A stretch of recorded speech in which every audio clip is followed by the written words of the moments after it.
Hey y'all, this is TCA Gaming. Today we are going to do a quick recap of the Heritage auctions. Again, this is probably something that has already been covered by other people, but I wanted to touch on a few of them because I thought some of them were interesting and I want to give you guys my thoughts. So this very first one here, this Charizard BGS 9, it was it had 3 9s and a sub 9.5, so it was like a 9 plus. It went for 15,600, which means that before buyer premium or whatever, it was like, $13,000. Was that right? Plus, so 13,000 plus 2,600. Yeah. So because you got to add in the 20%. So overall, this was actually a pretty good price. I may have went for it if I hadn't bought several 9s recently. I bought that CGC one from for 12,000 plus the buyer premium. So that I thought that one was a pretty good deal. But anyway, or it might have been 10 plus 2,000, might have been 12,000 overall. I can't even remember on that one. But this one still was a pretty good deal. Might have been one of those ones where I was kind of on the border. This Team Rocket Japanese box, I did attempt to buy, but it ended up being more than what I could sell the packs for because the packs were like sub 200 already on eBay. You multiply that by 60, you're at $12,000. So yeah, there was really no point in me going for this one, especially if I was going to break it out. I don't think that I could have got the premium for the booster packs. Next we have this right here. This is another box that I was watching, thinking about going for, the Majestic Dawn one. But again, it went for $6,600. I mean, at that price, I mean, I'm starting to get close to another Fossil or Jungle first edition booster box, a couple hundred or a couple $1,000s more. So I would have to sell the packs for more than 200 a piece at that point if we were going to do a break. So sorry guys, we're not doing a Majestic Dawn break. Same thing with this one. We got Neo Revelation, $24,000. This went for quite a bit more than I want to. You can actually see my bid up here.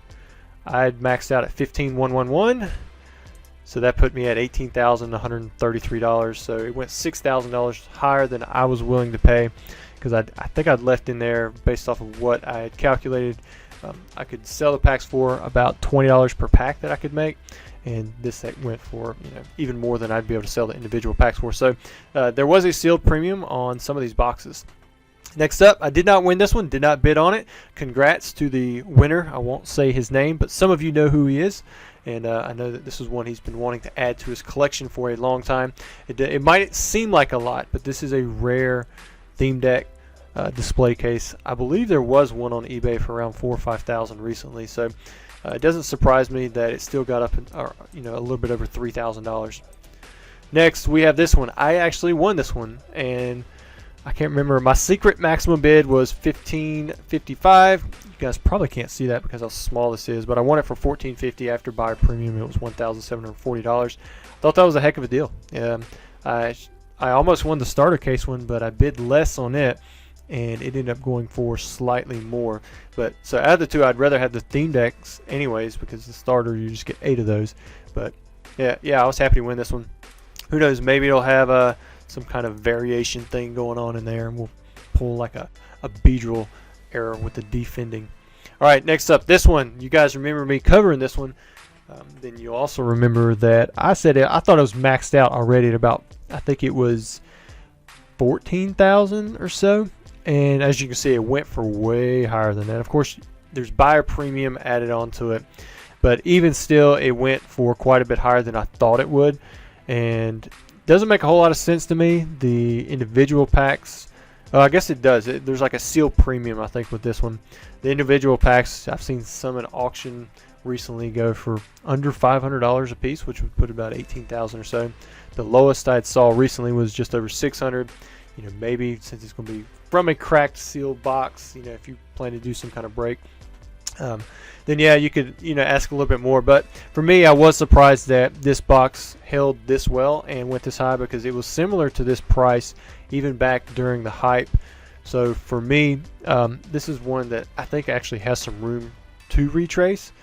It doesn't have the shinings. I think about Neo Revelation, this box right here that we just opened up. We've got that. We sold the packs for $550 each, and it barely squeaked through, and that's like $18,000. And if I was to have a Neo Genesis box, first edition, placed in front of me, or a Neo Rev, I'm going to pick the Neo Rev. and maybe this is suggesting that I am in the minority. Usually I'm not with that kind of thing. So the Neo Genesis box definitely went a lot higher than I thought that it would. Next up, this is one that I just wish I'd bid on. I didn't even look up the prices. This was the Barrel Dragon. I think the final price, it says 780, but it's saying like, I think my high bid was 550 or so, which would put me up at like 660. So I wasn't too far off, but I probably should be a little bit more because I really like the Barrel Dragon. I don't know why, but I think back in the day it was just, you know, a really cool card. Next, this one went for about what I thought. This is the Shadowless SGC 10. I think if it had been PSA, it would have went for twice as much. If I remember correctly, I said it was going to go between 20 and 25. It still went below what I thought, but you know, not too far below. Next, we have the number 1 trainer. This one actually did more than I thought it would do. I was thinking it was going to be, you know, take out of the accounting into what it was when I recorded it. I was thinking maybe it was going to be around 100,000 or so, but this went for 156. So, I mean, this one did really well in my opinion. I thought that the price it achieved through Heritage was very solid. Same thing with this one, the Shadowless box. I'd bid nowhere near this. You know, $66,000. I mean, you're going to be, I mean, that's a really strong price I think right now for a Shadowless booster box. We had people asking well over $100,000, you know, during the prime of everything. But at the same time, you know, regular base set boxes were going for nearly $40,000, which is just nuts, you know, because they've come all the way back down to about $12,000. We may have actually seen a little bit of an uptick since then as well. But Shadowless boxes, these are very tough to come by. And if you were here before, these are actually, it was confirmed that they are long crimp booster box or booster packs inside of it. So while they're saying that they can't guarantee that they're shadowless, they should be shadowless. If for some reason that they're not, or there's other packs in there that aren't long crimp, then I would definitely question the authenticity of it. But if somebody opens these up, it should be all long crimps, and you're going to have shadowless cards. Next up, this one still did really well. I was expecting it to go for less again, but it did well at the $162,000. And this is that test print Blastoise. We have seen higher prices in the past, but with the market and this being kind of niche, but at the same time you have crossover collectors from Magic the Gathering, you know, it's not too surprising that it did well, but it is surprising to me that it did do this well. Next up, we had, I think this was the winner for the auction. It's not the last thing that we're going to cover, but this is the No Rarity Symbol 10. $264,000 I thought was pretty solid for this card. It did come down since the last sale, but everything's kind of come down, and I thought that the price held very well for what it is, and it looks great. So congrats on whoever bought that and whoever sold it. We did see a pretty large retrace on the first edition base set Charizard. I heard some people say that it was a weak 10. I didn't actually look at it, but I've heard that it was actually pretty nice. And you know, looking at it, I don't see anything that's too crazy on it. I mean, you see a few small white dots, like when you're really zoomed in. That's not something that makes it, I mean, that's not a weak 10. It's centered very well. I would say that this is probably better than the 10 that I have. That's a thick stamp. So, I mean, I would trade mine out for this one. Even though it's a low cert, that doesn't necessarily mean that it's a weak 10. It just means that it might have a chance of being a weaker 10. But with any card this price, you need to look at the card itself, not the cert. You probably just need to ignore that altogether unless it's not matching with the type of case that it has, in which this is a different type of case, so that 1 million cert should match up with this type of case, and if it doesn't, then that would be a red flag, obviously. But 162,000, way down. We hadn't seen a price that low, and since, man, I don't even know. I sold one for about 225,000. That was when I was trying to obtain the base first edition sheet. That's been well over a year ago. Might have been a year and a half, pushing 2 years.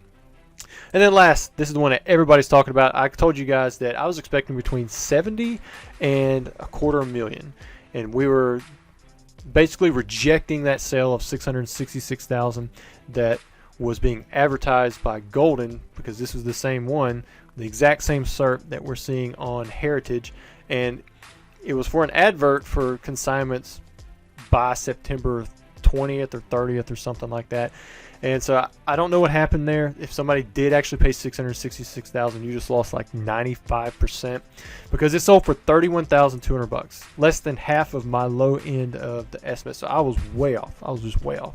I would have never thought that it would have dropped this hard.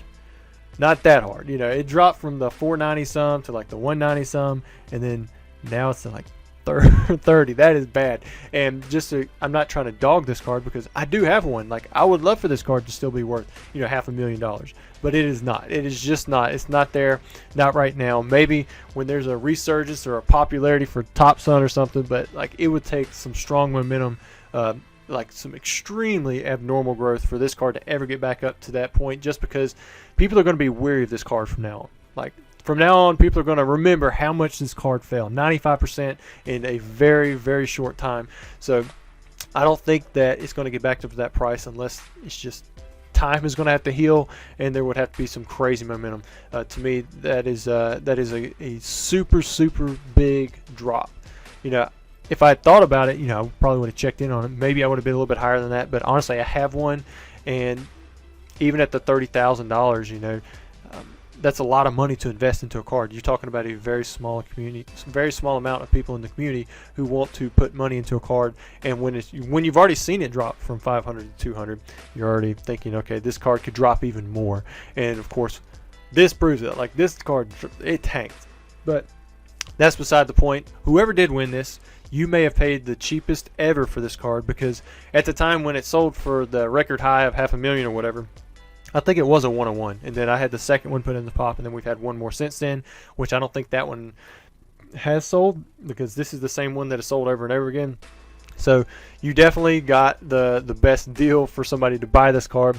Whether or not we'll see similar pricing or higher pricing, lower pricing in the future, it's up in the air. I would think that it could only go up from here, but that is very dangerous talk there. So I'm going to just say that it is a very, very low sell compared to where it was in the past, and who knows where it's going to go in the future. Anyways, guys, I know this was a lot of me just talking about stuff, but I hope you enjoyed the video. Please give me your feedback down there in the description. I'm going to try to throw in different things here and there when I can.